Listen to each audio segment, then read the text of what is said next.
G'day, May 40 here. So there was an excellent story, excellent column in the New York Times that grabbed my attention this morning. It's by Patrick Healy, and he says, wait, Trump's chances... And if your Harris campaign, your path remains, your core path remains the blue wall plus Nebraska 2. That's the core. But then the question is, because you need some backup, if you lose one or two blue wall states, are there replacements? Are there replacements? Now, if she loses Michigan and Pennsylvania, which are the two blue wall states she's most likely to lose, if she loses any of them, it's very difficult to replace them both. But it's not impossible, and they have to keep playing that way, and they have enough money to play in all 7 states. So, if the premise, as shared by some Democrats and many Republicans, is that she needs to do something to change the dynamics here. She needs to be on offense, defining herself and defining Trump on her terms. Then today is an incredibly interesting day, because she spent the day still in progress. She's got one more event to do. Pennsylvania with Liz Cheney, Michigan with Liz Cheney, then closing the night with Wisconsin with Liz Cheney. And how she has handled herself today, the messaging she's done, has been quite interesting. As we see in the end of a campaign, if one side thinks it's at least a little bit behind, and again, make no mistake, her campaign still believes the ground game is so superior that if she's a little bit behind, she's going to win. Still in progress, she's got one more. But they still would like to be in a better position in the polling. And so there's a lot of messages today. We're going to look at some of them. The core message of her with Liz Cheney is country over party, bipartisanship, Donald Trump is a menace. All of those things, all of those themes emanate from Liz Cheney's presence with her and the two of them together. And Liz Cheney, incredibly gracious to her throughout the day at the first two events. But what we're seeing, as I said, is a series of messages that come organically through her dialogue with Liz Cheney, with a moderated conversation and Q&A from the audience. And of course, a demonization of Liz Cheney by Team Trump. So I'm not going to show you all the messages, but you also had Kamala Harris doing a gaggle today, not a full-blown press conference, but a gaggle with her press corps. So, yeah, she's coming out with all these new policies and all these new ways of attacking the election. It's surprising the number of messages that the Kamala Harris campaign is putting out. It's surprising, except when you realize that they are losing, and so they're just throwing stuff against the wall to see if it might help them pull this thing out. So... Patrick Healy, all right, homosexual, left-winger, longtime New York Times writer. This has been on my mind lately because Kamala Harris and Trump have drawn about as sharp a contrast as I've seen in the 5 presidential races I've covered. I mean, who could be undecided between these two? Harris is campaigning with gusto. Her message has been consistent since the summer. This is not a complicated choice. I suspect that Harris has won over most of the undecided and swing voters that she is going to get.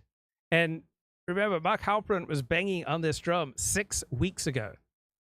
Right, Trump is in better shape in the battleground states than the polls suggest. Right, private polls show Trump in a better position by 1 to 3 percentage points per state. Trump is better positioned to attract late deciding voters who are often driven by feelings, which I think this year will be about 2 things: the economy and fear. Fear about crime, fear about illegal immigration, fear about World War III and turmoil in the world. Why aren't more undecided say they will vote for Trump? Well, the guy makes it awfully hard for many Nikki Haley Republicans, moderates, independents, and others outside his MAGA base to get on the bandwagon with his election-denying insurrectionist defending us versus them bombast.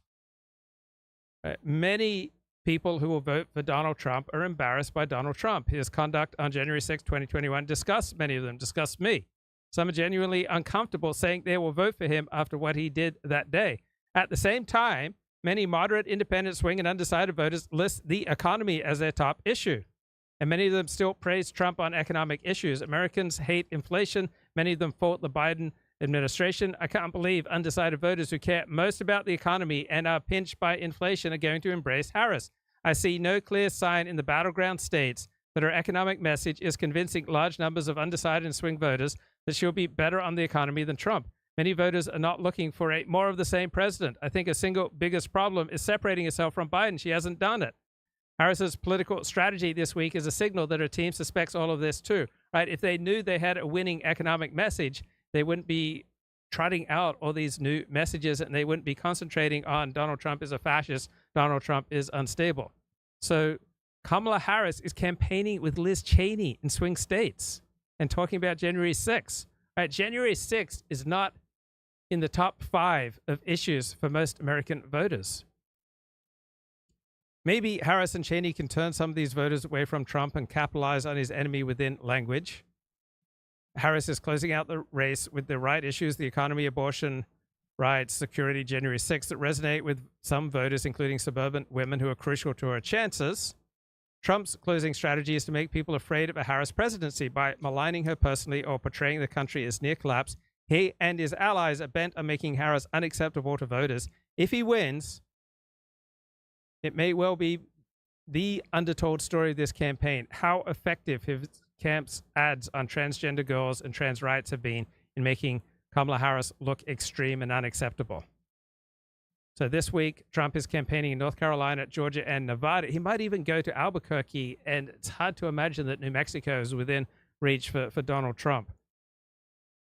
So expect the fear-mongering to reach a fever pitch with social conservatives, religious voters, and some of the Black and Latino men he's trying to win over. There's nothing wrong with mongering fear when fear is the appropriate response to a situation. Donald Trump knows what he's doing by sowing anxiety. Harris cannot afford this to be a fear versus more of the same election. All right, here's Jim Geraghty talking with Hugh Hewitt. At least one winner from New York showed up in Pittsburgh last night, because a whole bunch of others did not.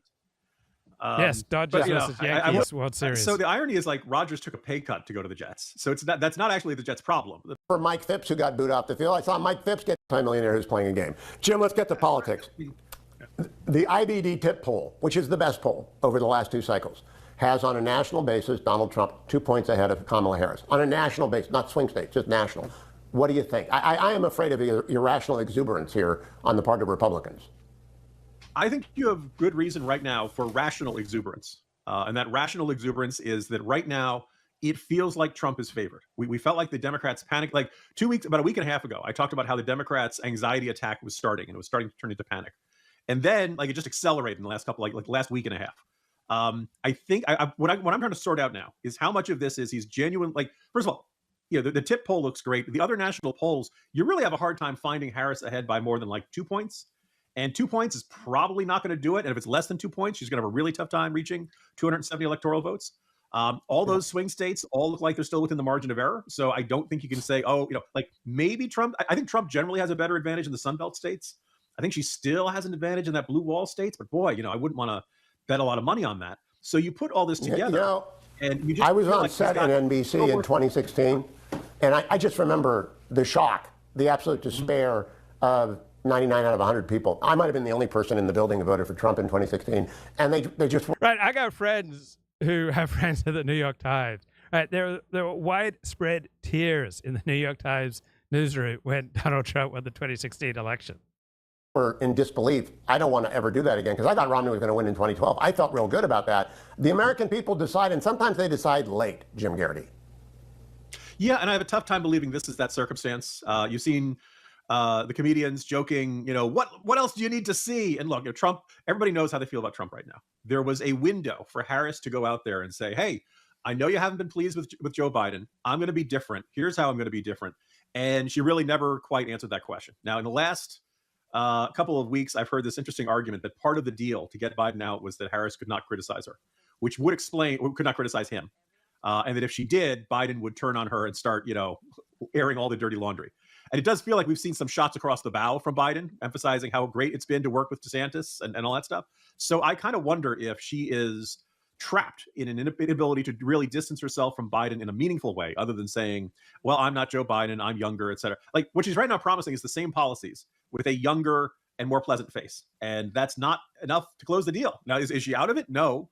But I think the panic you talked about on election night 2016 feels like we're getting it now. I think a lot of Democrats thought she would have put it away by now, and that we'd start seeing leads of 4 points, 5 points, 6 points in these swing states. Like, she's running 3 times as many ads. She's got 3 times as many campaign offices, 3 times as much, volunteers and door, like on paper, she should be way ahead, and she's not. And as I said at a conference in Wisconsin last week, that old joke about how it's this huge advertising campaign to sell dog food, and the customer buys the other brand, and the guy in charge of the ad campaign is just befuddled, and he says to the customer, look, we changed the packaging, we have these great commercials, we have this great display here in the supermarket, why are you buying this other brand?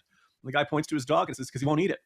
At the end of it, the problem is not the sales pitch for Kamala Harris, the problem is the product. And America... Well, let me talk to you about another signal, and get your, whether it's noise or signal, analysis. I left Maine on Saturday after being there for 5 months, and we watch Hulu because it's where Slow Horses is, and Only Murders in the Building. There's a Kamala Harris ad in Mid-Coast, Maine, every other ad on Hulu, which is bought by Geraghty. They're obviously reaching, not for Maine's 2nd District, as Tom Rick suggested, because that's out of reach for them. They are reaching for New Hampshire, northern New Hampshire, because they're worried about New Hampshire, Jim. That's my only take on it. Is there an alternative analysis? She's raised $1 billion. I think actually, when all is said and done, we're going to hear the catastrophic success expression, that the Harris campaign has money to spend for ads everywhere. So yeah, if you want to take a shot, and I think you're right. I think Maine's 2nd District is probably going to go for Trump and probably not going to be all that close. But you got the money to run Hulu ads there. You got the money to run Hulu ads if you go across the border into New Hampshire. They can advertise everywhere they want. As I said, the problem is just that I don't know if those ads. First of all, it's an interesting question, but whether people actually make their decision.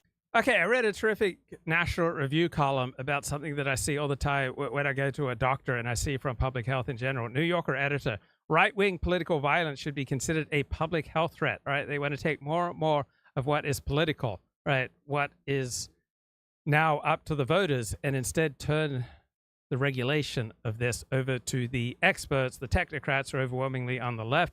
The medical and the scientific intelligentsia and the political left want every political controversy and cultural problem transformed into a public health threat. Let us count them: climate change, racism, gun control, dearth of left-wing economic policies, even war. Now we got a new column by an executive editor at the New Yorker urging that political violence should be categorized in the same way. It should be addressed like a threat to public health. And it's the political right that is the main threat. Right, so not Antifa, not Black Lives Matter. They don't get mentioned. It's the Proud Boys. And the answer is to treat these threats like a public health threat. We need an Anthony Fauci in charge.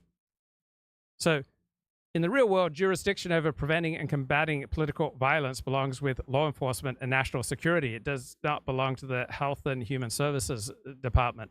So why this repeated focus on public health?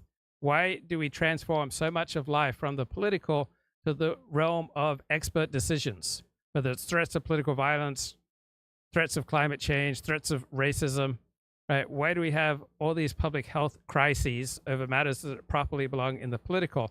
And then we get a policy deck stacked in favor of the opinion of those experts and health bureaucrats who are overwhelmingly on the left.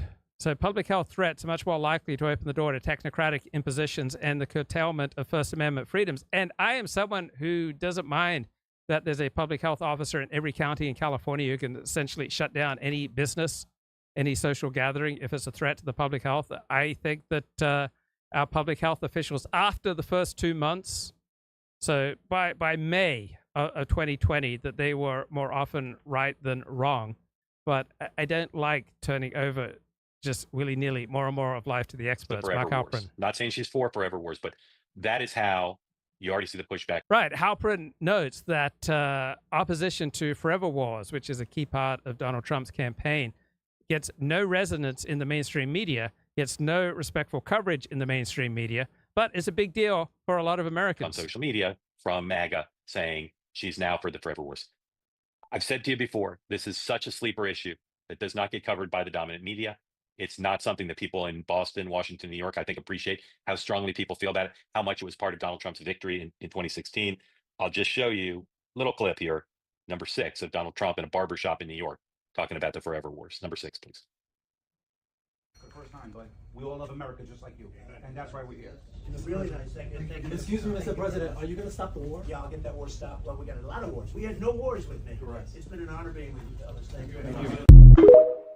All right. So I'm showing you that just to say that that topic, according to the Trump campaign, is TikTok worthy.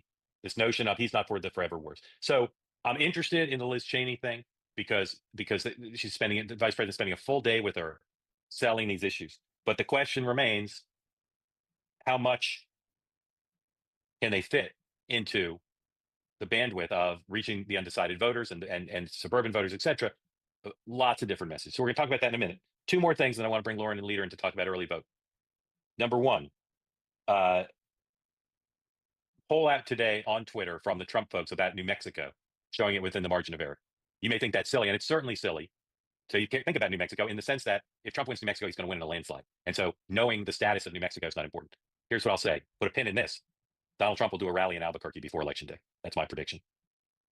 Okay. Lastly, Pennsylvania Senate race. Okay. incumbent Bob Casey against Dave McCormick. Today, put up number whatever it is, put up the Cook report. The Cook political report, which is one of the main rankers of these congressional races. The Cook political report today moved the Pennsylvania Senate race from lean Democrat to toss-up. Okay, toss-up is a pretty big deal. You put that up. Is it possible? Put that up. Toss-up is a big deal. Now, the Cook political report, Landon Donovan pointed out on Twitter, is got an itchy trigger finger on moving races to toss-up. Compared to the other rating places, they move stuff to toss-up more easily. And you see now they've added Pennsylvania to Michigan, Ohio, and Wisconsin as all toss-ups. Significant for a variety of reasons. We talked on Friday about how Bob Casey was now advertising his explicit association with Donald Trump. Landon Donovan, Landon Liam. Sorry. Explicitly advertising his ties to Donald Trump on trade and on energy. And now they've moved this to toss-up. This will be good for momentum. The public polling doesn't really back that up, that it's a pure toss-up. But there's no doubt that this race is close. There's no doubt that Dave McCormick has run a race in Pennsylvania that's positioned him to win. And that Casey, if you look at his poll numbers, if you look at his financial situation, if you look at his debate performance, he's one of the weaker incumbents the Democrats are trying to defend right now. And it's going to be all in on the presidential level on Pennsylvania in the last week of this campaign. We're doing our show about Pennsylvania, as you know, on Thursday. But watch that Senate race, both in and of itself and for a seat that Democrats really want to keep, and watch it also for its influence back and forth with the presidential. Dave McCormick has amongst the Senate candidates amongst the best ground games, and that can be an equalizer for a Trump campaign trying to figure out how their ground games going to work in Pennsylvania. All right, lots to take in there. We're going to talk about all that, but I want Lauren to come in. She's been looking at the early vote, and Lauren, love for you to just talk about what you're seeing today on early vote and how it's different maybe from where we were this morning, because there's been more data this morning. Okay, I don't get anything out of Lauren Leader. I just find her very difficult feminist.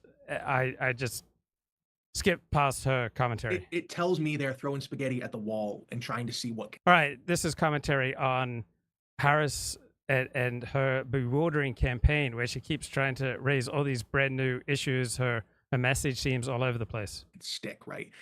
What I'm kind of getting vibes a little bit in the recent weeks of, well, he did better than anybody in 2016. Take him from a guy who worked for Jeb Bush, right? You would be responding to him on the campaign trail. He would define the day, he would starve you of oxygen, and he would blot out the sun. For much of this race, that was not happening. Like the press and the Harris campaign didn't have to fall for that. Either the Harris campaign was doing well and they kind of cast aside. But this weekend, I mean, think of it this way. What was the first question she got walking off the plane today? Did you actually work at McDonald's, right? You're responding to him, you're responding to what he feeds out in the news cycle. And the minimum wage thing is So I was just checking out Twitter Sunday afternoon, and all the memes and the video and the photos, they were absolutely iconic. I mean, Trump is funny. And he told a great story about Arnold Palmer. Let's Media has also made a lot of hay about Trump's comment about Arnold Palmer. Arnold Palmer, famous golfer. I mean, I'm like more famous than Tiger Woods, arguably. I mean, they're 1 and 2 or 2 and 1, whichever.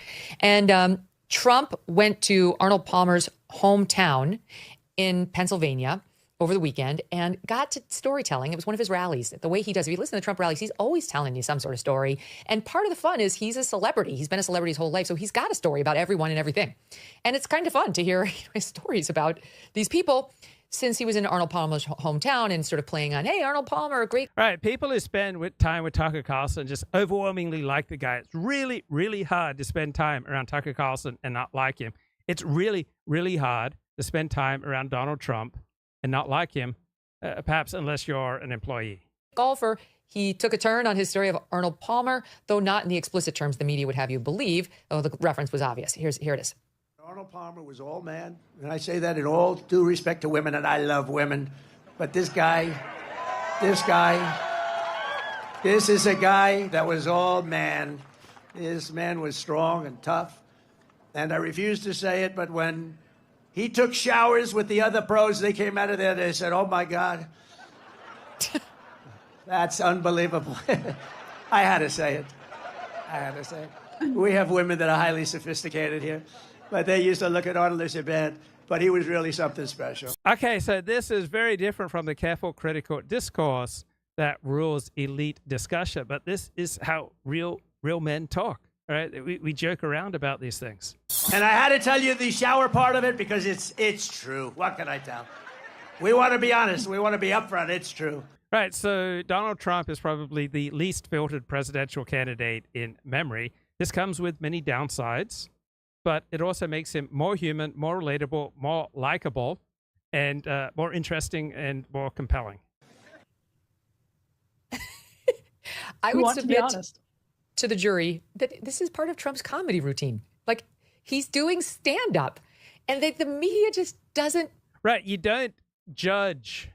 You don't read an electricity bill the same way you read a sext or a text or a love letter. All right. And stand-up comedy has its own rules, which are different from reporting the news straight for a network. Right. Trump was riffing. Either get it or I don't know it. Like, here's a friend of mine, Jake Tapper, not getting it, not appreciating it over on CNN. You're talking about substantive issues. Is this really the closing message you want voters to hear from Donald Trump's story? I mean, how joyless, right? How anti-human, how scripted, how stilted. This careful, critical discourse has many advantages, but it's not human. Stories about Arnold Palmer's penis? Speaker Megan. Well, listen, I think that the headline that I read about the rally in Pennsylvania yesterday was the big question, and it's the one that Kamala Harris has not been able or willing to answer, and that is, are you better off now than you were under the Trump administration 4 years ago? But if President Biden had gone on stage and spoke about the size of a pro golfer's penis, I think you would be on this show right now saying you were shocked and appalled. And you. All right, because we all have a history, right? We all have a personality. And so I have established a personality, someone who says a lot of outrageous things. I can get away with saying more outrageous things than other people because I have a personality history. I've created a track record. And so you're going to be less surprised when I say something outrageous than somebody else who's lived a staid and stilted life. The individual matters, right? I've been in workplaces and in schools where the women around me have just adored me. They've just loved me. And I could just get away with murder in the things that I would say because they just found me so damn amusing. And so if people like you, right, they're going to grant you a lot more room than if they don't like you. And at a Trump rally, that's filled with people who like Donald Trump. You would suggest it was evidence of his cognitive decline. Why is he talking about Arnold Palmer's penis in front of Pennsylvania voters? Jake, you seem to like that line a lot. Let me tell you that Donald Trump is doing rallies now around the country. To say something. I don't want to be talking about this. Donald Trump is out there saying it. I mean, truly, what kind of a former president would take the national stage and make a D reference about another person? Like, who? It would cause every media personality to go into full meltdown. I mean, Jake and everyone else, would it not? Or wait. There's the childish nicknames, the crazy conspiracy theories, this weird obsession with crowd sizes.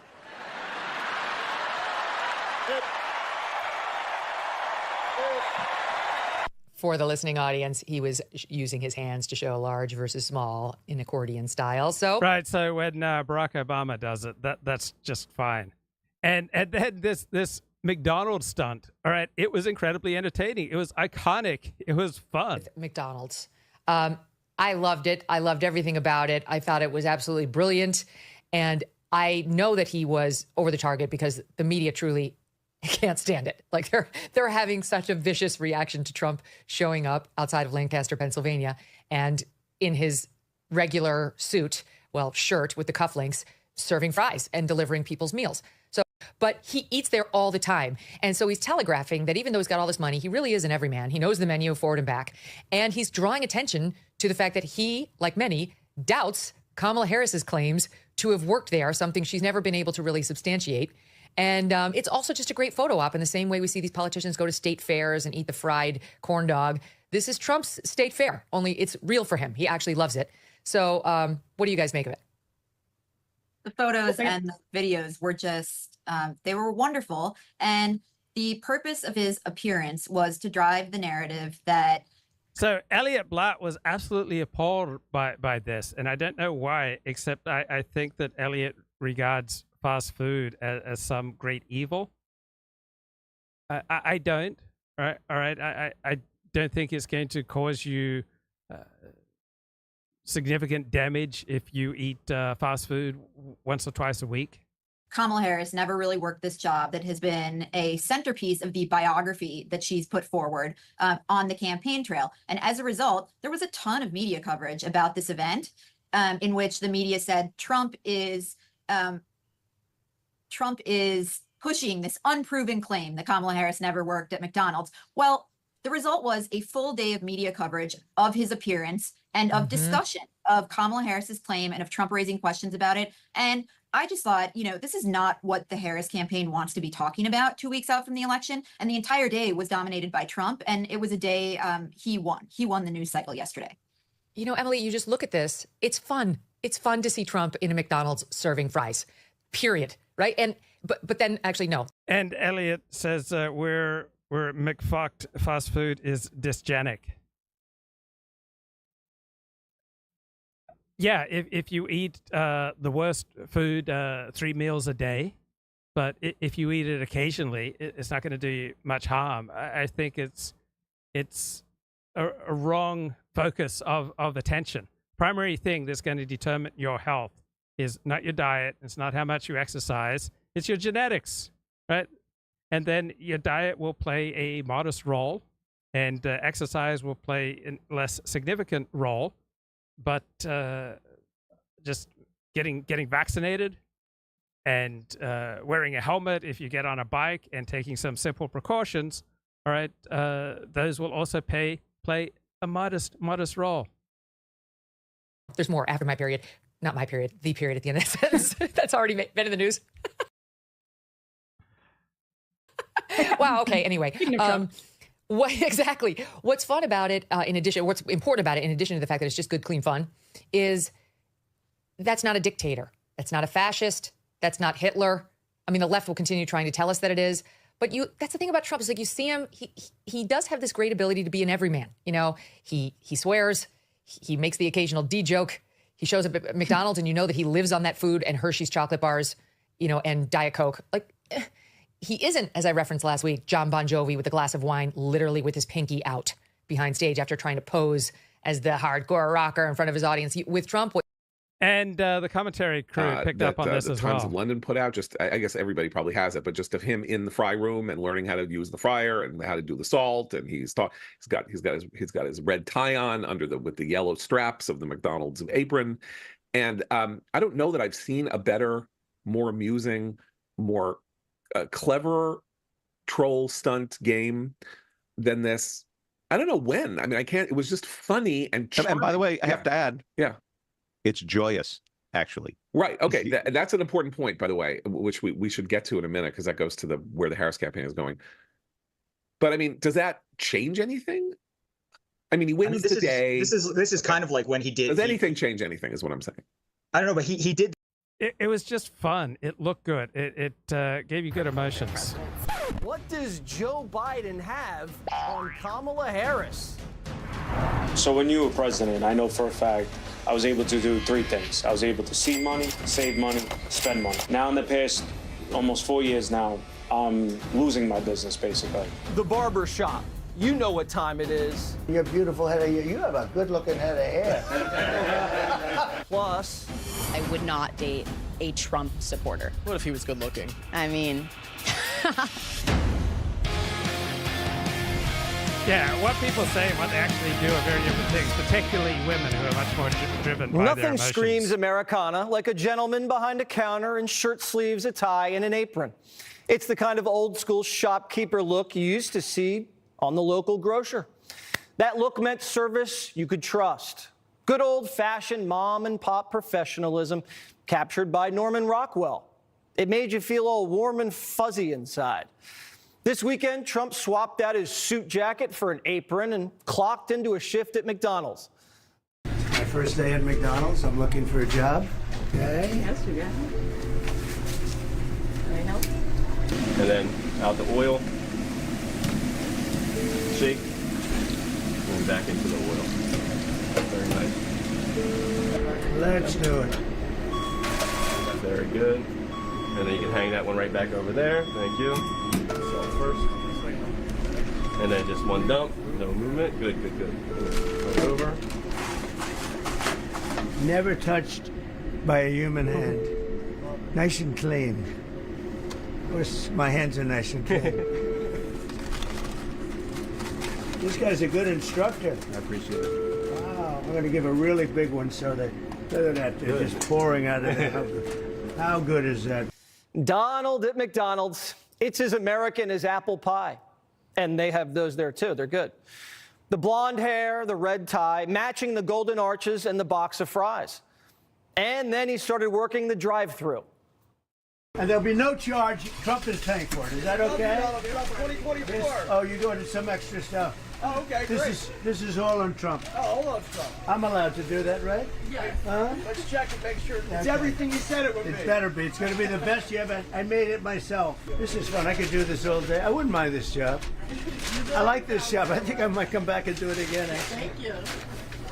Look at that. Look at that. How are you? Thank you, Mr. President. Nice to see you. Hi, darling. How are you? You made it possible for ordinary people like us to meet. You're not ordinary. No, this is compliments of Trump, okay? Yes, thank Okay. you. Mr. President, Yes. please don't let the United States become Brazil, my native Brazil. We're going to make it better than ever, okay? A photo's worth 1,000 words, but in politics could be worth 1,000,000 votes. Because this image at a Pennsylvania McDonald's was taken not far from another iconic moment in Butler. Fight, fight, fight. And the other in a Fulton County jail. The three most powerful images of the election, all of one man, now seared into the American psyche like a sizzling quarter pounder and branded like a steer into the American culture, certifying the 2024 election as the most mesmerizing race of our lifetime. There's something aristocratic about a billionaire president taking your order at a fast food drive-thru. He kept his tie on, his cufflinks on, didn't pretend to be middle class like most politicians. What made it even more authentic is that Trump has a middle class palate. No one likes McDonald's more than 45. There's also something artistic. And such a contrast with Kamala Harris. Lauren Powell, an attorney, civil liberties attorney, tweets, Kamala Harris was admitted to law school under a program for students who have experienced major life hurdles such as educational disadvantage, economic hardship, or disability. Kamala Harris's mother came from the highest caste in India, but by moving to the US and Canada, she got a prestigious degree. She married a future Stanford economics professor. She had a successful career as a cancer researcher. She sent her daughter, Kamala, to private schools, and somehow her daughter becomes unusually disadvantaged. Strange how that works, right? The more you have diversity, equity, inclusion, the more you have affirmative action, the more of life that you turn over to the technocrats, the more you'll have an uneven playing field that ordinary people will feel rightly is tilted against them. It reminds you of an Andy Warhol painting, like political pop art, embracing mass marketing and a great American brand. Trump has completely identified himself as America. Good luck running against America. Andy Warhol once said, quote, I've always thought that the president could do so much here to help change images.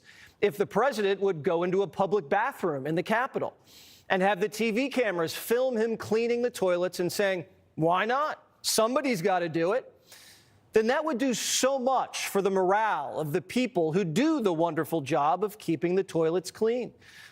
This humble display of affection for Happy Meals and the tilt of the cap to the American work ethic was also done with a wink to our dear lady Kamala, who claimed to have worked at McDonald's without any evidence. Mr. President, you actually have worked at McDonald's now versus... Now I have worked at McDonald's. I've now worked for 15 minutes more than Kamala. Are you going to put this on your resume? I never worked here. Why would she lie about something like that? Will it be put on your resume? I worked at McDonald's. Why would she lie about that? Why? Because she's lying, Kamala. That's why. One candidate served fries, the other served lies. Madam Vice President, did you work at a McDonald's? McDonald's confirms that they have no record of Harris ever working there. So we're just going to have to take her word for it because Kamala Harris never lies about anything. Breaking news, Rick Grinnell says 51 intel agents say Kamala definitely did work at McDonald's. McDonald's even invited Kamala to flip some burgers too, but she hasn't shown up. Donald Trump respects the taste of the American people. Kamala Harris doesn't. She says she knows better. Drive this car, don't watch this show. You're racist if you like borders. She thinks Trump's crazy for listening to music at a rally. We all feel that we'd like to be better than other people, and we display that in different ways, and it reflects our character. So if you develop an ever more sophisticated and stilted vocabulary, if you employ careful critical discourse, this marks you out as elite, but it comes at a tremendous cost to your honesty and to just being human.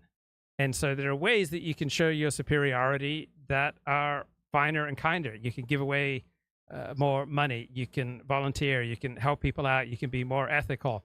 You can read more books. You can learn more. You can practice telling the truth more often. You can optimize for truth and for a pro-social outlook on life.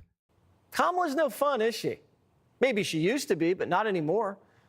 They want to throw Trump in jail again. Trump also stopped by a McDonald's in Bucks County today, where he worked briefly as a fry cooker, without a hairnet, I might add. He also said he was paying for some of the meals. How is that not a campaign finance violation? Campaign finance violation. Kamala's giving black guys $20,000 welfare checks. Biden bribing college grads, paying off their loans. But Trump picks up a guy's Big Mac and they want to press charges? 94 counts for 94 fries. And without a hairnet, I might add. Jonathan, do you hear yourself? Brian Stelter, for security reasons, Trump's McDonald's visit was carefully staged ahead of time with drive-through customers selected and screened by Secret Service. Yeah, really? You think Trump's driving through Pennsylvania and just saw McDonald's and said, pull over, I'm hitting the kitchen? What's more staged? Trump working the drive-through at Mickey D's or the entire Biden presidency? He got a cheat sheet every press conference. They built a fake White House set for him. You want to see staged? I'll show you staged. Look at Nancy and Chuck in their African tribal attire on their knees at the Capitol. Remember that? Look at Schumer grilling up burgers. Slab of cheese on the raw patty. Kamala can't even buy Doritos without staging it. I just Doritos.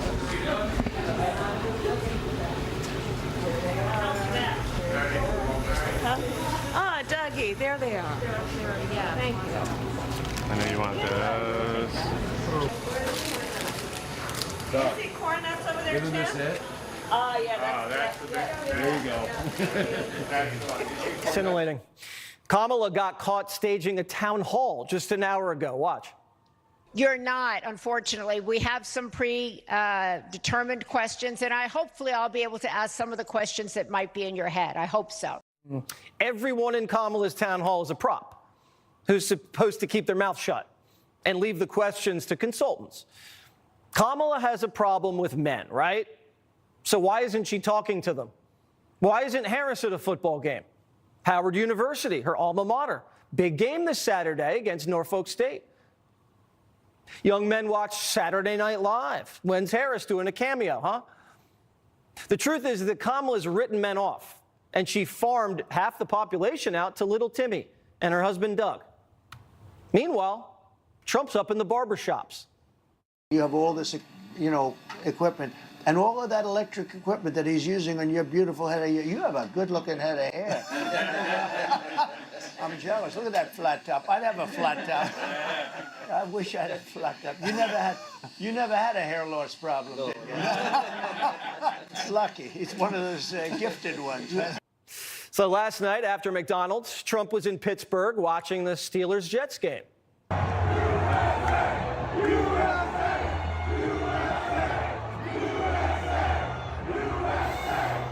November 3rd, Lions-Packers, game's in Green Bay. Harris can go watch from a suite. Tom Brady's announcing. Go swing by for a pick. Why am I even giving her advice? It's so obvious. The WNBA Finals just ended. It went to 5 games. How many games did Kamala attend? 0. It was even New York versus Minnesota. So the New York Times publishes on its front page, New York finally wins a basketball championship, referring to the WNBA, as though anyone cares, right? People only care about Caitlin Clark because she's a refreshing, attractive, heterosexual white girl in a league that is overwhelmingly anti-white and anti-heterosexual. her running mates from Minnesota. The guys, they could have gone together. What's wrong with her? All she does is just criticize Trump. What was she doing this weekend while Trump was slinging nuggets and watching football? She threw herself a celebrity birthday party.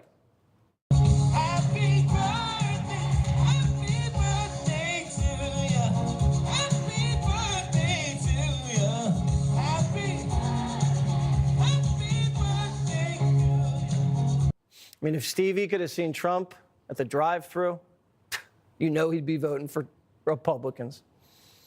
Kamala has Stevie. Trump has Antonio Brown, the former All-Pro wideout from Pittsburgh, is registering voters at the tailgate Sunday.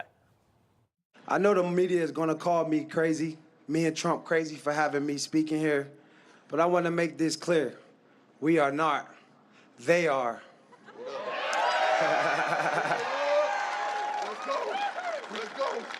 You know Kamala Harris and Tim Walz, do you really know they want to put tampons in the boys' bathroom?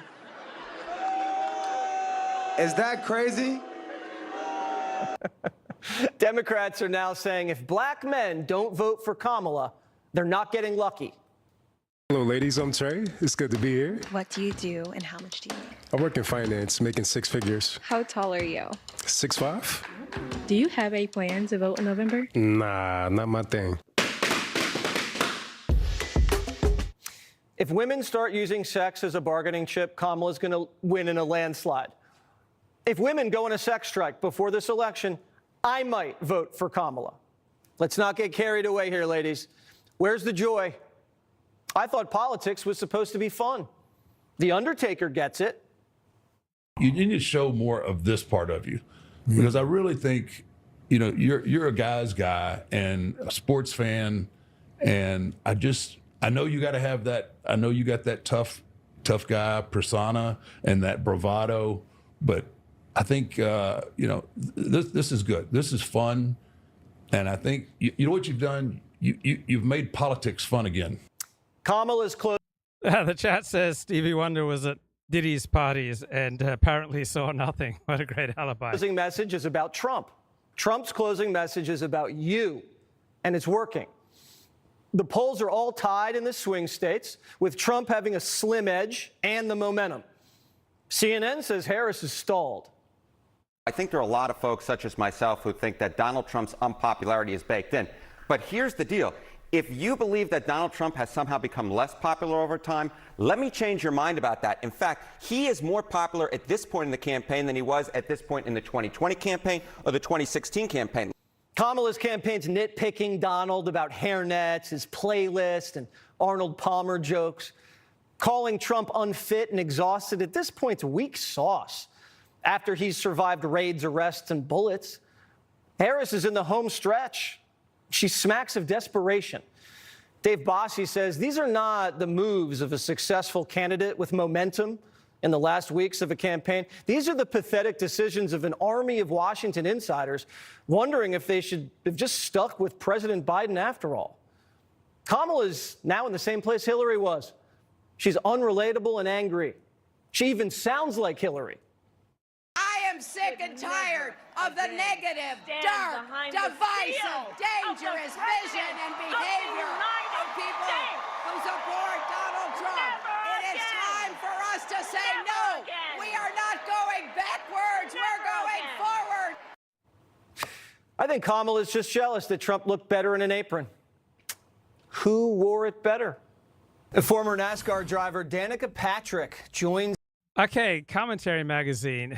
I can't believe I'm saying this, but they're turning out a great podcast. This in 2016, right, with the truck. The dirt move, was it an earth mover? He got into one of these like big earth mover trucks and he banged on the horn, right? And he made a face like, ah. And that was the front cover. I remember because I was at the Post at the time, at the New York Post, and that was the wood.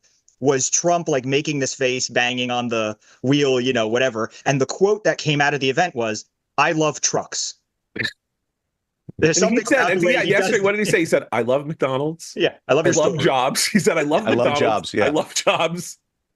Then he did this thing with salt. He was salting the fries. And he was like, what if you want a little more salt? And then he said, oh, I dropped the salt. And then took salt and he threw it over his shoulder. He's like, I'm very superstitious and you got to throw it over the left shoulder. And, you know, just talking to the guy who was showing him how to use the fryer, whom I'm sure now will, you know, like love Buchenwald or something like that, is that he arrived at Arnold Palmer Airport and then proceeded to do a disquisition about how great Arnold Palmer was, going down to, do you guys know about the extraordinary girth of his manhood? Okay. So no one's ever going to drink an iced tea lemonade the same way again. It's never going to be the same. So once again, I guess it's a Rorschach test. Like, should a presidential candidate be talking about Arnold Palmer's schlong? Right, because the thing that connects the two, the McDonald and the Arnold Palmer, is that Trump narrates his inner monologue. And that is what you see at every event. And so, oh, I got to throw some salt over the shoulder, like you said, right? And these are like the thoughts that come to people's head. He just narrates what goes through his head without a filter. And so, who could watch these latest Trump videos and think this guy is a fascist? You have to, you can't really be shocked by anything, because the idea is among a lot of people on the left that Trump is, you know, this sort of like demonic guy. If you believe that if you believe that there's nothing he won't do, nothing he won't stop at to secure his own power, then you shouldn't be surprised by anything he says, right? And anything he says is what anything that goes through his head comes out his mouth. So I think that there's this it feels very kind of staged, because not staged, but it just feels very fake, because you know that this guy doesn't have a filter, and when he gets going, it all comes out, every thought that goes through his brain. And so if you also think that he's one of these guys who's got a master plan for the superior MAGA race to take over the globe and put people in camps and do all this stuff, like, it's surprising to me that anyone who thinks of Trump as in the 7 battleground states is twofold. One is that Trump is dangerous, and the other is that Trump is crazy or senile. And when he goes around and acts wacky, and I don't mean senile wacky, I mean wacky.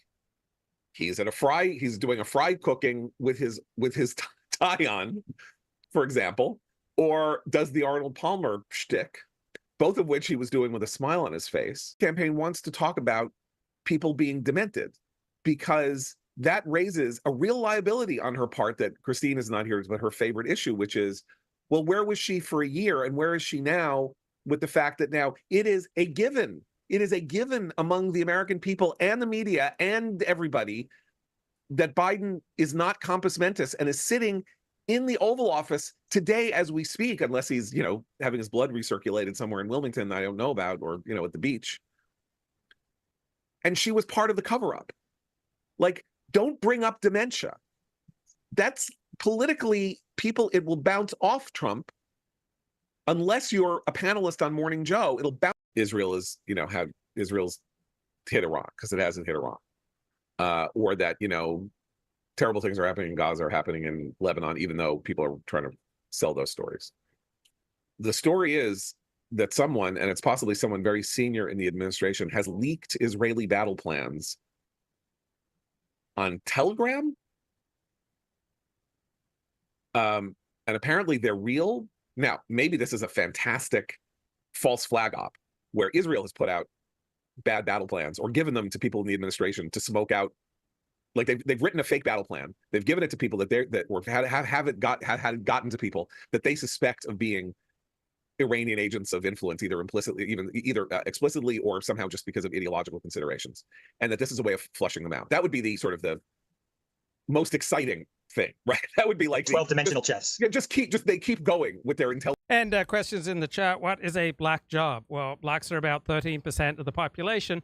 So any job where blacks occupy it at a much higher rate than 13%. So any job where blacks occupy it at, say, 25%. For example, National Football League, National Basketball Association, stand-up comedy. These are black jobs because there are a disproportionate number of black people who hold these jobs. Intelligence, brilliance in ways we can't imagine. I just want to say, working for the government, all right? Blacks hold jobs with the government, either state or federal, at a much higher rate than their percentage in the overall population. So you can talk about Jewish jobs where there are a disproportionate number of Jews in jobs such as law or finance or medicine. saying that. I don't think it's likely. I also don't think it's impossible. No. Because the Israelis have been going crazy over the fact that the administration does leak whatever they give them. That's been a long-standing story. Right. And it is total spycraft to do this. This is like spycraft 101 to send out a fake message to see who reports on. There's also the fact that Robert Malley is not currently in the administration. He's on leave because the FBI is investigating him for mishandling classified information that all indications relate to the Iranians, the Iranian negotiations, and that supposedly, and again, supposedly ended up in the hands of certain Iranians, and that's where we've also seen the leaks in Iranian media. Oh, can you not say black jobs if you have a job that non-blacks never perform? No. Blacks are 13% of the population. If blacks in a particular job are 26% or more in a particular line of work, you can accurately say that's a black job because there are a disproportionate number of blacks in that job. You go to the post office or the DMV, there are a disproportionate number of blacks in those jobs. And in other jobs, right, there are a way below average number of blacks in, for example, medicine or accounting or law or physics or chemistry or math professors, right? There are a far lower percentage of blacks in those professions. Yeah, but the other side. But that's why it's game over if they actually locate the source of the leak, because there is precedent in the administration. Malley and his deputies, it's not just Malley, but 2 or 3 other people have also been put on leave, including an Iranian national, who lives in the United, was a senior official in the State Department whose father still lives in Iran. So the point is that you can connect the dot. That's one degree of Kevin Bacon right there. It's not that it comes out of nowhere. The idea that there are problems with backdoor communications between administration officials and Iran, a country that I believe Kamala Harris described as America's #1 enemy, didn't she, in some interview? Which is absurd that Iran is America's #1 enemy. All right, America's #1 geopolitical rival is China. It's not Iran. Interesting point, Mark. I think it's a good read on it. What that tells me, as an outsider, is that you are trying to hit low propensity voters that you think you're weak with, right? The Greenwich, Connecticut crowd. Right, to try to make sense of Kamala's campaign, it only makes sense that she's throwing out so many different messages because her team knows that she's losing and just throwing stuff against the wall to see what sticks. And the Hamptons crowd, if you're not going to be hitting minimum wage if you're trying to get them, right? You need a certain type of voter that I think you're losing to Trump right now in a real way. Thank you. Melissa, how would you assess the messaging kind of focus of the Harris campaign now? Is it flailing? Is it delivering lots of important messages to different groups? How would you characterize where they are? No, I think what Matt said is exactly right. It feels like spaghetti being thrown at the wall. I mean, right. It feels like the Kamala Harris campaign is flailing. And it has felt that way for a couple of weeks now. And it just seems more and more clear each day. If you're out spending the day with Liz Cheney in the 3 blue wall states and your message is country over party, then that's your message. And drive the message about the fact that Donald Trump is unhinged and undisciplined and unchecked. And that's your message of the day. And to go out and do a gaggle and talk about the minimum wage and then try to turn it into Social Security. First of all, as a Democratic strategist, I'd love to see her talk about these issues while not wearing a $62,000 Tiffany necklace that she keeps getting banged around for. But that aside, she's trying to do too many things and be everything to everyone, which makes you nothing to no one. And, yesterday. So this Mark Halperin two-way platform has to work really hard to try to find anyone who supports Kamala Harris. I'm not sure why this is true, but this is a highly informed elite audience, and nobody wants to come out publicly and praise the Kamala campaign. Donald Trump was out doing the McDonald's hit, doing the Steelers game, which to me as a Democrat, it scared the hell out of me when he's at the Steelers game and they start chanting USA. I mean, as someone who's worked for many politicians over the years, the one thing I always said was don't send them to concerts, don't send them to ball games and put them on a Jumbotron because you're going to get booed. And he clearly had a good day yesterday, regardless of what the MSNBC and the far left, insider crowd wants to say. And today she felt like she had no message. And you can't be this close to Election Day and still not really know what your message is, because as I was always taught, at the end of a campaign, it's like a piece of mail, right? An effective piece of mail, you look at it for 1 second, flip it for 1 second, throw it in the garbage, and you know what it was trying to tell you. In this, you're trying to consume 7 different messages. And to say nothing of the fact that Liz Cheney is not the right messenger on abortion, it just starts to make her look inauthentic. And it's like, why are you standing with Kamala Harris? Is it because it's country over party, or is it just any reason to beat Trump? And so I think that today, while I'm happy to see her out doing multiple stops in multiple swing states, I feel like I'm not sure really what people walk away with from it. I mean, in All right, fairness, thank you. she asked specific questions in the gaggle, right? So, I mean, I agree with you. I think, she's been hammered for the last few weeks for just being too repetitive on the same issues over and over again, right? I mean, Charlemagne, all these people brought it up. She hit that. We're going to go quick to that. I just want to raise the. Actually, an attribute that says it Let me helps morale. It helps. Let me just We're back going to go up. Here we quick to that. I just want to raise the two issues I brought up and just get a quick response first from Alex, then Matt, then Melissa and Lauren, and just your quick response to two things. One, Alex, if you're working on a campaign and the Cook Political Report moves your race from lean one way to toss up, what impact does that have, if any, on a campaign? Well, it helps morale. It helps fundraising. Morale is huge, right? I wouldn't have the energy, the strength, the willingness, the appetite to do this show if I wasn't feeling good. When I don't feel good, I don't do shows. When I'm embarrassed, when I'm humiliated, all right, I have less strength, right? I become more sensitive to pain. I become more sensitive to the temperature being a little too hot or a little too cool. All right, it takes tremendous amount of energy to get things accomplished, and you have a lot more energy when you have good morale. But a lot of the success in brand world is because you're the leader in your category.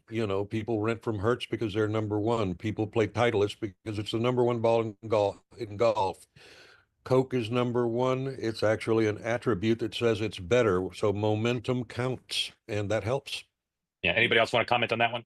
Yeah, also you get stories, suddenly reporters pay attention in a different way, right? They get keyed in on this too, especially in a Senate or down ballot race where they're going in a bunch of different directions. So watch for Oppo and both candidates that reporters didn't want to write or didn't think it was worth their time when it was a lean Democratic seat, suddenly get written now. There's tactical things down the line that this implies too.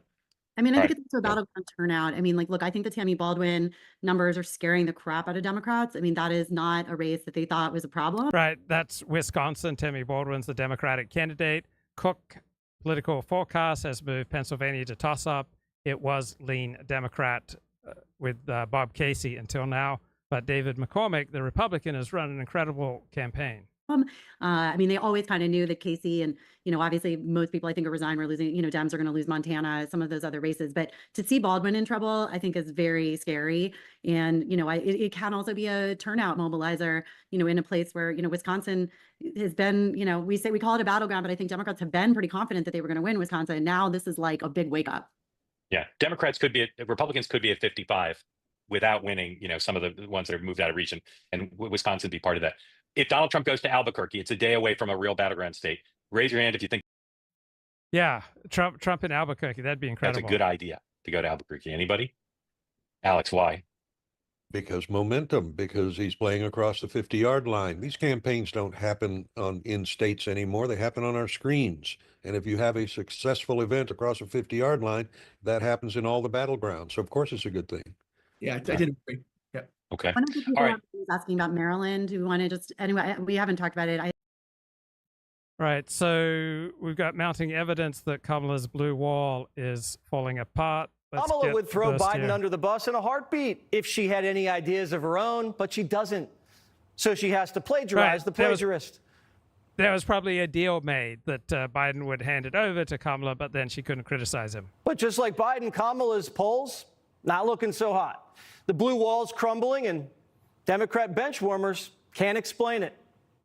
Look at the polls. I mean, just a couple of elections ago, this blue wall was almost guaranteed for Democrats. I know you've seen enthusiasm. I know you're working hard, but the polls really aren't showing it.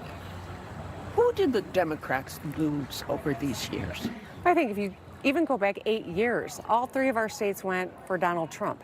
And then all three of us were elected and reelected. Donald Trump's message is getting through. Kamala Harris's message, since she is tied in with the Biden administration, even if things are improving, they're still blaming her for that. Look, Martha, respectfully, I don't hear that when I'm out and about. Because he doesn't listen. Half the party's in denial, the other half's panicking. Jill Stein, a third-party candidate that really no one's heard of, is sending shivers up Kamala's spine. Kamala's deploying a major ad blitz. Okay, let's get a little bit more here from Halperin's show. People say I'm in a cult, and I say what? A cult of one? Anyway, so she's supporting Sorry, Trump. I'm a little nervous. That's all right. Don't be nervous. Everybody here is very friendly, and you're part of the two-way community where we can do nothing. So you've supported Hillary in 16, voted for Bernie, did. and I now you're for supported Hillary, and now I you're for supported Trump Joe Biden. because. And why are you for Trump now? Because they said that they were going to support forgotten community, and I said, "Oh, finally, the disabled people are going to get their chance at the ball, right?" And now we're still being shuffled off to crazy words. Right. When you're ill or when you're seriously disabled, it makes the outside world a much scarier place, and you have much more of a need for law and order, and you have to take life much more seriously. And this woman has been seriously disabled for about 25 years, and she recognizes how much more dangerous the place where she lives and the United States has become under Biden. Words and stuff like that. They still forgot to. I think perhaps they hate disabled. I shouldn't say that, but they don't like disabled people. Is because we are 25% of the population, not visibly disabled. I'm visibly disabled, so I thought that maybe they would protect me. And then I remember I was on the Facebook and I said, "Listen, you guys, I don't like this direct action here in New York City. They call it direct action protesting. That's when people just jump in the street and just go crazy. I said, don't like that. I said, I like the old school kind where you stay on the sidewalk, you respect the police, And everything seemed to have changed. And I didn't know what was happening partly because I'm disabled and I don't protest. But everybody just immediately blocked me. I have 0 friends, which is good because now I'm back at church. But, I saw you, Mark, on Tucker, and you said there's going to be a mental health crisis in New York City. I think there's a spiritual crisis going on because nobody said, "Hey, Mo, we know you. We've known you you've been disabled 25 years. We know everything about you. We know you work for, why are you voting for Trump?" Nobody. Right. This is a lifelong Democrat who used to be a Bernie Sanders activist. They asked me. They just blocked me and called me. All right. So tell us why you're. Okay, I thought that was particularly powerful. All right, let's get more from commentary. The other week? Yes. Okay, so that's not good that there is a backdoor communication with Iran involving the leak of highly classified documents from an ally. And so you can't just isolate on that. Like the Reality Winner story, the Edward Snowden story, those are different. Those are people in some outpost somewhere who snuck into a back door and got their hands on gigantic troves of intelligence information and then made them public. This is a specific piece of paper that the Israelis gave to the United States that should not be in any computer. Probably. Right, and the scandal is that things are still happening after people were suspended and had their security clearances. That's what I'm saying. So Maui's sitting on a campus somewhere teaching international relations 101. Harvard, I believe. And things are, and he had Princeton. Have you heard of it?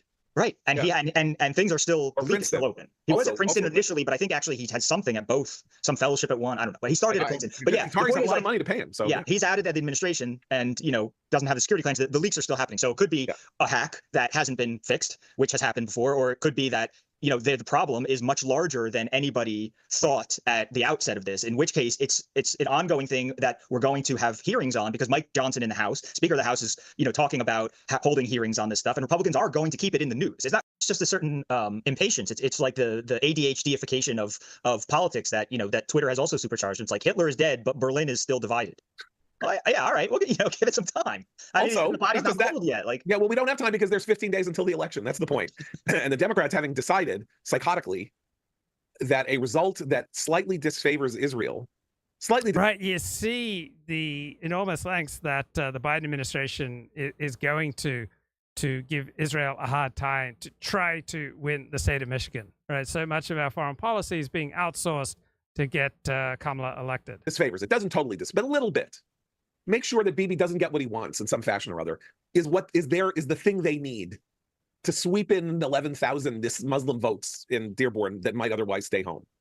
I mean, to get back to the opening question, if there's 150, 160, 170 million people voting, this micro nano targeting of Arab Americans in one suburb, in one small area outside of Detroit is how geopolitics in 2024 and the election are thought to be turning. How have we? Wait! If democracy's under threat, why would you operate where you are running United States foreign policy on the basis of a few thousand Muslim votes in Michigan. So you're saying Trump's showing some joy. He's talking about Arnold Palmer Schlong. He's flinging some salt over his shoulder. He's doing whatever. He's dancing. Apparently, I wish I had his weekend. Okay. He's having fun. He's having fun. Okay, so I'm allergic to Trump's brand of fun. You are not. So okay, but Kamala joy. So joy, and now it's fascism and psychosis and senility. I am the only thing standing between fascism, psychosis, and senility. I think they're going there because everything else didn't work. That's right. Joy didn't work. Or if Joy worked, it worked enough. It worked. It did its work. It got her up from Biden's 41 to her 47. Yeah. Although that could have happened anyway. He could have closed it also because maybe that's just the partisan. But the Joy vibe, the Joy campaign that Kamala shows, it just reveals the utter emptiness of this presidential ticket on the Democrat side. John, I don't know if you remember, it was like 3 weeks ago we were at the office, and I said, I'm starting to get the feeling that the emptiness of the Harris-Walz ticket has just been hanging out there a little too long to get a pass. And I'm the one that said, I think it could get a pass till Election Day. And about 3 weeks ago, I started thinking, no. It's actually gone real thin now. And I think that's what's happened. And there wasn't, as far as I could tell, a coherent plan B. So the plan B is, okay, now speak to outlets. Now attack Trump on senility. Now go after Trump on fascism. And now so they're throwing everything else at Trump because the vaporware is done. It has lost its efficacy entirely. My overall view here is that Trump has no business. And something that offends the elites is Trump's America First platform, right? The elites really don't like nationalism. The idea that you would put America first before other interests is incredibly offensive to our globalists. By the way, the word tariff, don't listen to the fake news. And by the way, people aren't going to pay. They like to say, oh, it's a tax. No, it's a tax on the country. It's not a tax.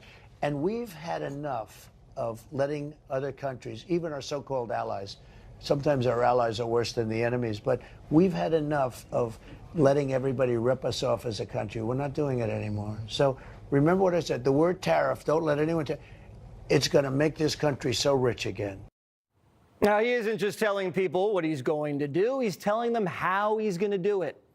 We're going to bring a lot of companies in through a combination of lower taxes, where you build here and then have to protect them with the tariffs. I would say if you go into Taiwan, I'm sorry to do this, I'm going to tax you at 150 to 200%. And then when asked if he would use military force against China for putting a blockade on Taiwan, Trump said this, quote, I wouldn't have to because Xi respects me and he knows I'm effing crazy. Cantor Fitzgerald CEO and Trump transition co-chair Howard Lutnick is here. All right, Howard. Okay, let's get a little bit more from excellent Mark Halperin show today. Trump's tariffs. Yeah. And I just wonder if them choosing to specify that detail, was that something in their data or because it kind of contradicts Kamala's? Right. Good question here about what the heck's going on with Kamala's campaign. I'm in Colorado supporting Trump. One thing about, I came in late because I missed the first part. But they're talking about abortion. This is a personal thing because I had to get the vaccine because I'm a government contractor, and I didn't see anyone stick up for that. So, I'm not really pro-life. I'm kind of in the middle, but the my body, my choice thing doesn't really, it doesn't really land for me because I had to get the vaccine to keep my job. The second thing is the ad in Pennsylvania for the senator talked about the tariffs, Trump's tariffs. Yeah. And I just wonder if them choosing to specify that detail, was that something in their data or because it kind of contradicts Kamala's message about his tariffs being, inflationary and sales tax? Is that undercutting her or? Yeah. Mel, good question. I'll let Melissa answer that because I know she knows the answer. No, I mean, look, when I saw that Casey ad go up Friday, and Mark and I talked about it over the weekend, I'm shocked it hasn't gotten more national attention. That means that Casey sees something that is not currently in the public polling, that is more in line with Cook Report moving that race to toss up, and which means. Right. Bob Casey, the Democratic Senate candidate, has cut and released an ad emphasizing how willing he is to work with Donald Trump on two different issues, including tariffs. Means that state is dangerously close to going for Trump. And on those specific issues means it's been poll tested to death and it has been focus group to death. And they know that those critical people in the middle who are going to decide Casey's election, which by the way are going to be the same people, they're going to decide Kamala. Right. The people who are making the important decisions in directing campaigns are not looking at the same information that regular people are. They are looking at exclusive, highly expensive, very precise polling. And the reason that the Casey and all these Democratic senators are releasing ads emphasizing how open and willing and happy they are to work with Donald Trump is because they know that Donald Trump is ahead in their states and that this is their way of hanging in there and maintaining an opportunity of winning by emphasizing how bipartisan they are. Versus Trump are in Trump's camp on that point. And so it means that regardless of what Kamala is doing to undercut his tariff import messaging, it's not enough to overtake where voters are on the issue and that they stand with Trump. Mel, thank you. Appreciate it. I'm back regularly. Carter, welcome in. Tell folks where you are, who you're supporting. What's on your mind, please? Hello. Can you hear me? Can you see me? Yes, sir. I think his name is in Washington, second or third, one of them, Yeah. outside of Seattle. Can you give me some info on that if you have it? Or Okay, I'll skip that. Out the vote. And that's why I find it so curious that the vice president would have a rally today with Cheney, who I happen to hold in very high regard. But I don't think she's changing anybody's mind. I think ultimately, where we are at the race now, it's going to come down to who can turn out their vote much more than who can change hearts and minds, 10 or 15 days out. Right. This is the cliche. This is a turnout election. Mark Halperin has a killer response To the election. I'm wondering if you agree with that. If you see, that would be my approach. My approach would be to just pound your base as opposed to try to convince what has to be a really probably statistically insignificant number of undecided voters who, my guess is, among them will probably have a low turnout ratio no matter who they support. So I'm just curious what your thoughts on that. I respectfully don't agree. I'll turn it over to the pros in a moment, but I'll tell you, it's common for people to say it's all about turnout, or this is a persuasion election. Every election, all the way to the end, persuasion, turnout, and suppression, all three. And right, turnout, persuasion, suppression. Right, if you can discourage people from showing up, you can discourage the enemy from showing up, you can encourage your own, and you can persuade people who are undecided. there are lots of undecided voters because there are lots of people, and we hear voices like that on the platform all the time, who don't like either candidate and don't want to, quote unquote, throw away their vote. They want to vote for a major party candidate, but they don't like her on policy and they don't like him on personality. So you're going to see persuasion to the last day, and you're going to see lots of turnout efforts as well, and you're going to see suppression efforts on both sides as well. So I know it's common to want to pick one and say, yeah, Democrats talk about, sneaky Republican efforts to suppress the vote, but this is how democracies work. You try to reduce the incentive for the other side to get out to vote. That's what it's all about, but it's about all three until the polls close. Matt Gorman. Here's my best kind of analogy. I think it was going to what Melissa and folks were saying before about Liz Cheney. If we're about to World Series, I'm a big Yankee fan, right? Liz Cheney is the lefty specialist. You take her, you bring her into the campaign to do a very specific job and do it well, in their opinion, right? She's not a starter. I think the mistake that she made when you're wading into abortion, you're wading into all these issues, and also you're endorsing other candidates. If Trump is a unique threat to the country, and all of a sudden you're endorsing House candidates and Senate candidates, it lessens the power, it lessens your effectiveness, just like overusing that lefty specialist you bring in from the bullpen. So I think I'd be very, very careful about, if I'm the Kamala campaign, how broadly I'm using Cheney, because it will dilute the brand, it'll dilute her effectiveness. Okay. Sabah, thank you.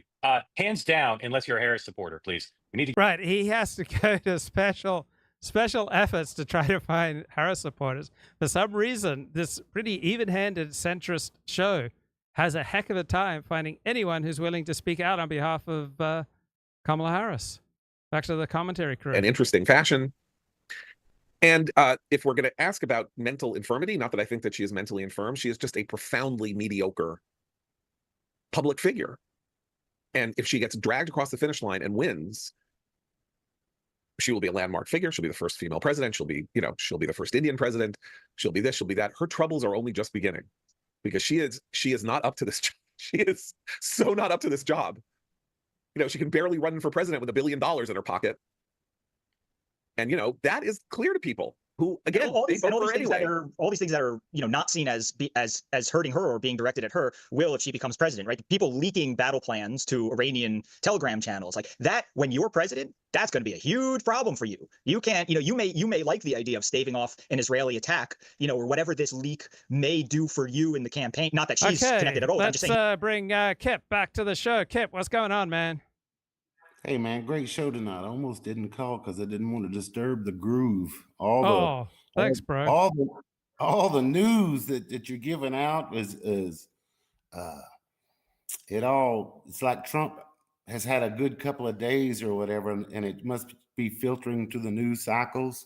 And Jesse Waters, you captured, man, some awesome bits there. He had me laughing out loud a few times. I'm waiting to see if you got anything for us from Miss Megan Kelly, because I played a couple of Megan Kelly bits earlier, so she brings it every day. I'm a regular listener to her show. Yes, yes. Well, you and I agree that she really shines whenever it's like a legal issue or whatever. She really rolls her sleeves up and gives you the inside dope on that stuff. So I like that. So great show. I was gonna say, I appreciate you showing that little clip of that gal, that disabled gal, because that's important. I agree with her. She probably means it from a religious perspective, and I don't know. I feel like everybody's in a fog, man, that right now there's just all competing narratives and everybody's so divorced from reality. It reminds me of that old book, Men Are From Mars and Women Are From Venus or whatever. Yeah. You notice how it's like we're not even living on the same planet. Yeah. You get that? Yeah.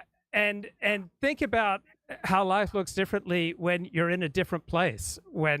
Think about how life looks differently when you've got a lot of money coming in. Think about how life looks differently when you're successful. Think about how life looks differently when you're humiliated. Think about how life looks differently when you're physically weak. Occasionally, I've had my back go out and I've just been down for the count, just on the floor. And the world looks really different when you're vulnerable. And we're all vulnerable because we're all moving through 4 different stages, and there's no inevitability. We don't get to progress out of any stage. And one inherent stage of life is vulnerability, where you're going to need other people. Another inherent stage of life is mastery, where we start learning and developing some skills. Another inherent stage of life is feeling small in a big world. There will always be times when we feel lonely, and we will be just feeling very small and as though we haven't done anything with our lives. And then there will always be times where we just feel arrogant and full of ourselves and have a vast overestimation of our own greatness. And there's no graduation from these stages. We'll always be moving in and out of them until we die. Mm-hmm. Yes, true. Earlier something was on there about Iran, and I just wanted to get your opinion. I mean, since I've been alive, I wonder if I've been hearing the truth about Iran, because, before you and I were born, they didn't like, who was it, Mohammed Mossadegh or whatever his name was, and they had installed that Shah. And of course, when that whips back, it whips back in the worst way possible. And then the people install that, what was it, Ayatollah Khomeini or somebody. And then our old buddy Saddam Hussein, all the way through the 80s, we armed Saddam to the teeth to fight a war against these people. And then I remember that, like 1986 or whenever it was, that USS Vincennes blew that Iran Air Flight 655 or whatever flight number it was, with like 300 people on board. And nobody ever apologized for it or anything. So I don't know. That's one of those subjects where I feel like there's so much bullshit. I never really know what's going on. Do you feel similarly in certain subjects like Iran?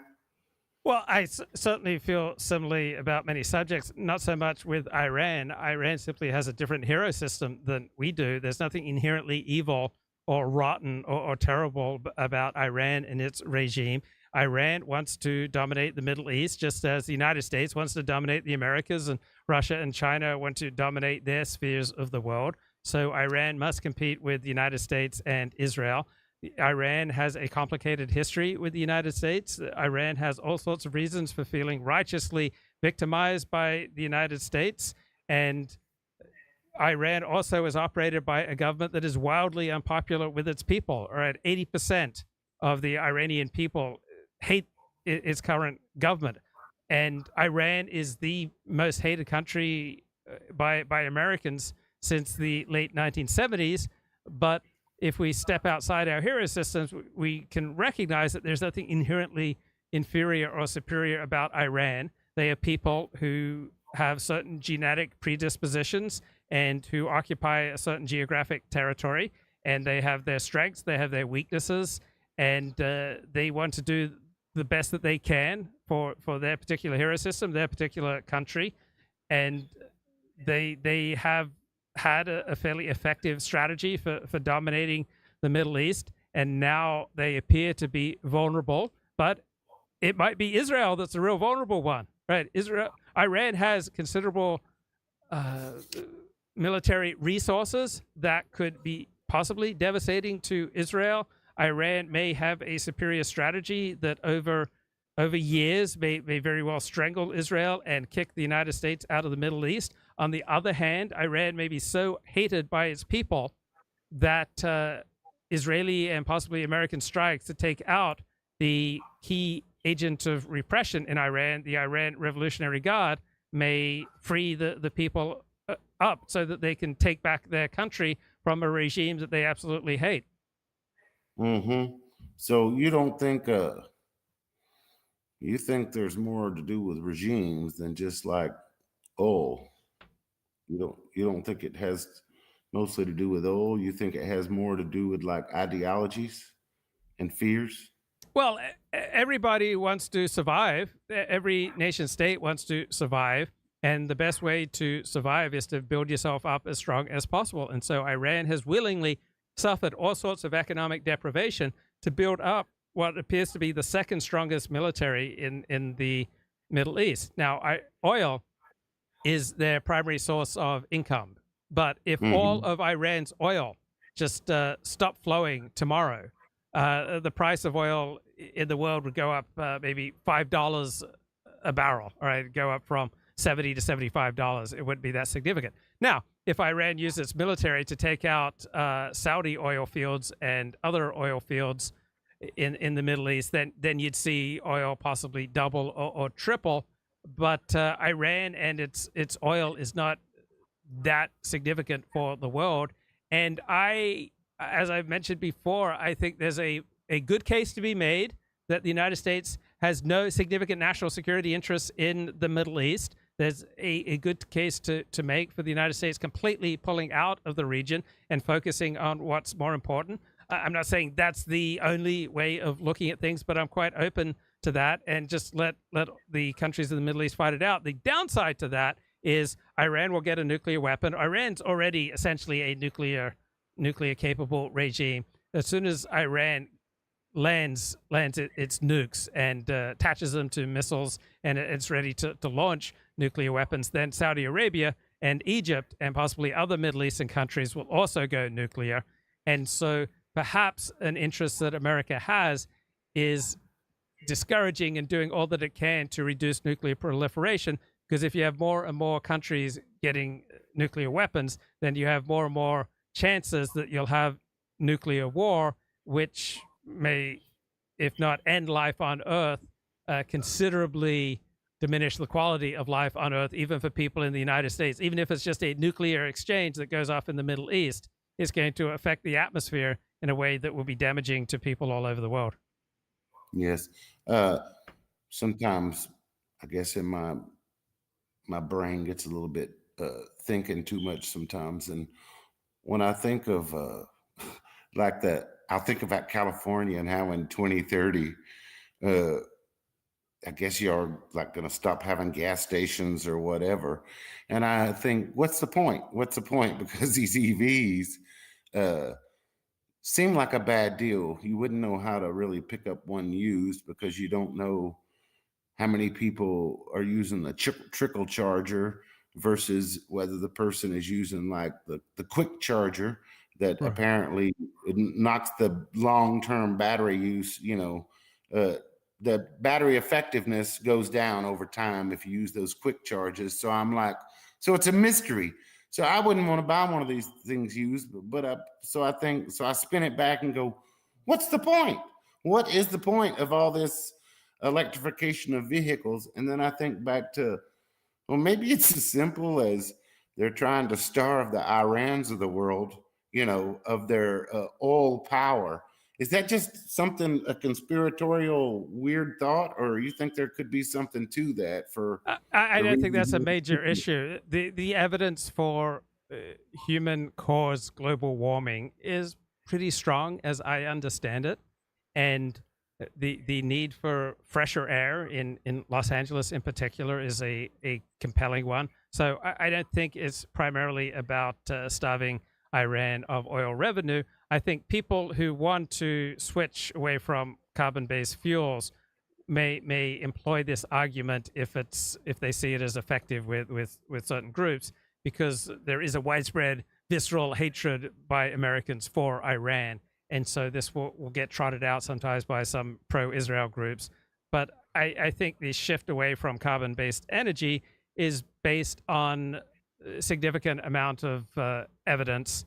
And I think it's primarily about reducing the rate of global warming. You're right. I noticed that gas, they've got it down to like $2.59 a gallon around here. So you could tell the Democrats or the powers that be are trying to do everything they can to try to sell that, hey, everything's okay. You can keep voting for our team. Everything's okay. And I know that gas had gotten as bad as like $7 or $7.50 a gallon out there where you live. What is it these days? It's around $6, $6. Now, one thing that the Biden administration has done is it's released a reckless amount of petroleum from the National Petroleum Reserve to drive down the price of gasoline. But this is done at the cost of American security. Yeah, I would just, like we talked when we talked last time, you and I agreed that it's a dead end political strategy to try to cut programs or raise taxes. So it's like, what are we going to do going forward? Because the mandate is supposed to be full employment and 2% inflation. I don't think that's possible, Luke, going forward. I think everybody has lost touch with reality as far from an accounting end too. That I think that when you saw those PPP loans a couple of years back, and did you notice almost nobody went to jail, and lots of people stole lots of money during those PPP loans? I think we're going to see a lot of inflation and a lot of like schemes that you and I couldn't even think of, to maybe benefit certain groups or whatever. And maybe if we're lucky, Luke will be in one of those groups or Kip will be in one of those groups. But I just don't think full employment and 2% inflation or less is possible. Well, what am I missing? Do you think I'm missing something here? Yeah, I don't think it's as impossible as you say. We've had a stunning amount of economic growth and historically low inflation from 1983 until the present overall. I remember the 1980s when Ronald Reagan did the best he could, and he actually reduced the size of the federal government by 1%. He pulled it down from something like 19 to 18%. It was an incredible accomplishment given that the size of the federal government had only been increasing. But still, Reagan drove up the federal budget deficit. And I remember thinking in the 80s, this is just inevitable. This problem is just going to get worse and worse. And then Bill Clinton, of all people, comes in. And for several years under Bill Clinton, our federal budget ran at a surplus. I mean, it was incredible. I never expected that the federal budget would run at a surplus during the 1980s. And I never expected that Bill Clinton would be the most fiscally disciplined president, and he'd be the one who'd preside over budget surpluses. But that just came out of nowhere. No one was expecting that a Bill Clinton presidency would operate at a budget surplus. So things can just come out of nowhere and completely surprise us. Right. I don't think Paul Volcker was the Fed chairman during that time that put the interest rates up to 19%. Yes. There are no more Paul Volckers. Now everybody they want to go along to get along to pacify everybody. So there will be nobody that just says we've got to do this. I think we've gone way past that. But just to leave you, I know I've mentioned to you before, one of my favorite thinkers from way back was a guy named Epicurus, who said happiness only required 3 ingredients: friends, freedom, and constant reflection. And I noticed that the print and TV ads, when you and I were growing up, Luke, they all linked those 3 things to their products. And, and I'm sure you looked at your share of Playboys or Penthouses or whatever, but in those gentlemen's magazines, sometimes they would have that photo that a kid, that doesn't make any sense to maybe a kid that's looking at it, but it's got a guy with there's not a person sitting anywhere, but there's a leather chair and an ottoman and a fine library in the background, and maybe a bag of Crown Royal. Yes. You get what I'm saying? Yeah, okay. in Playboy, not in Hustler, but in Playboy. Okay, that's selling constant reflection. You get what I'm saying? It's saying if you will just buy this Crown Royal, look what awaits you. You could have the ultimate in reflection. You could it would almost be like you had a psychoanalyst just right here in the room with you. You know, you would have the ultimate in peace of mind, and you would have so much reflection that you could do with our product.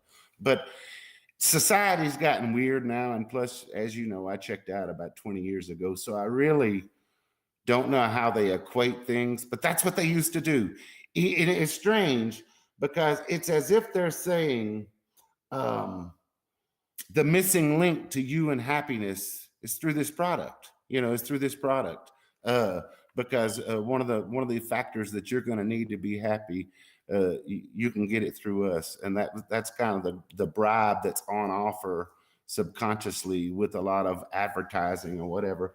But I just leave you with that because Thanks, man, great show. I think it's the best show maybe in a couple of weeks, but I will admit the information that everybody's putting out just makes me all warm and tingly because it all sounds so pro-Trump, and then the Democrats, they sound so somber when you show those bites. So keep them coming. And I hope I didn't disrupt the groove. See you, bro. Thanks, Kip. Great to talk to you. And on the bright side, I just think there are just so many more options now for consuming entertainment without advertising. Right? You have TiVo.